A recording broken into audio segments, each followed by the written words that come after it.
এই মুহূর্তে আমার হাতে যেগুলো দেখতে পাচ্ছেন এগুলো হচ্ছে ইন্টারেস্টিকের এনার্জেটিক যে ব্র্যান্ডটা আছে ওদের প্যান্ট। এই যে এখানে হচ্ছে ট্যাগ দেওয়া আছে দেখেন এনার্জেটিক, এগুলো কাইন্ড অফ ট্রাউজারের মতো।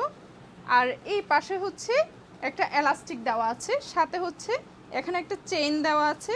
এই যে চেইনটা খুলে আপনি হচ্ছে অনেক সময় এটা 3/4 বানাতে পারেন। সো এটা হচ্ছে ট্রাউজারের মধ্যে একটা গেল, এটা একটা ডিজাইন যেটা হচ্ছে নিচে চেইন দেওয়া সাথে হচ্ছে এলাস্টিক দেওয়া। সেম এজ আরেকটা আছে, সেটাও হচ্ছে এই যে দুই পাশে দুইটা পকেট আছে, পকেটে কিন্তু চেইন দেওয়া আছে, বাট এটা হচ্ছে একদম নিচের যে অংশটা আছে এটা প্লেইনের মধ্যে। সো এইটা হচ্ছে ট্রাউজারের মধ্যে গেল আরেকটা। আর হচ্ছে খুবই লাইট ওয়েট, কুইক ড্রাই, সবগুলোই কিন্তু কুইক ড্রাই। সো যাদের লাগবে কাইন্ডলি হচ্ছে আমাদের সাথে ফোনে সরাসরি যোগাযোগ করবেন, অথবা যারা হচ্ছে 1 পিস 2 পিস নিতে চান তারা আমাদেরকে ইনবক্স করলেই হবে। যা বেশি করে নিতে চান 20 পিস 30 পিস 40 পিস